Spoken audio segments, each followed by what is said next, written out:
Imagine a world where you didn't belong to a country. In the early 1700s, your identity was tied to your local village. Beyond that village, you were simply a subject of a king. Borders weren't based on language or culture, but on royal marriages. A king in Vienna might rule people who spoke 5 different languages. To the elites, the common people were just resources for war. There was no Germany, no Italy, and no united Poland.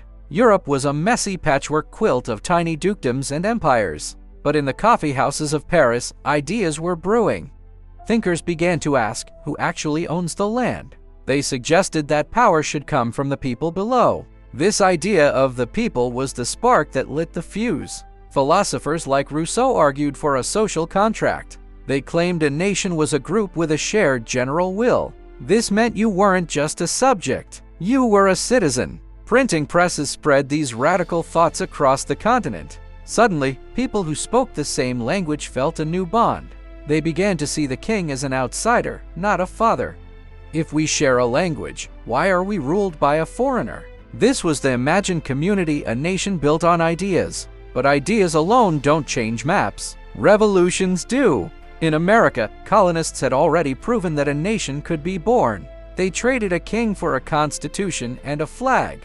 Now, the eyes of the world turned to the heart of Europe, France. In 1789, the French people tore down the symbols of royal power. They declared that sovereignty belonged to the nation, not the king.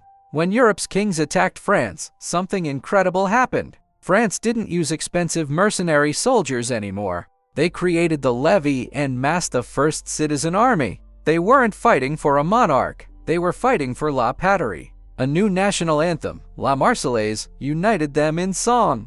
This citizen army seemed unstoppable, crushing the old professional armies. Then, a general named Napoleon seized control of this new machine. He exported the revolution's ideas across Europe at gunpoint. He smashed hundreds of tiny German states into larger blocks. Suddenly, people in these new lands realized they shared an identity. But Napoleon was also a tyrant who looted their countries. So, other Europeans used nationalism as a weapon against him. Germans fought a war of liberation to free their fatherland. By the time Napoleon was defeated, the genie was out of the bottle. In 1815, the old kings met in Vienna to reset the clock. They redrew the borders, ignoring the people once again. But you couldn't unring the bell of national identity. Poets, historians, and linguists began fueling the fire. They collected folktales to prove their nation was ancient and unique. Language became the ultimate definition of who we are. If you spoke Italian, you started dreaming of an Italy. The old, multi-ethnic empires were now ticking time bombs. The 18th century ended with a totally new map inside people's minds. The idea of the subject was dying. The citizen had taken control. Nationalism brought a powerful new sense of unity and belonging, but it also created fierce new divisions between us and them. The stage was set for the violent unifications of the next century, and sadly, for the devastating world wars that would follow. But it all started back in the 1700s with that simple question: who are we, and to what do we truly belong? The answer wasn't a king anymore. The answer was the nation, and that idea changed the world forever.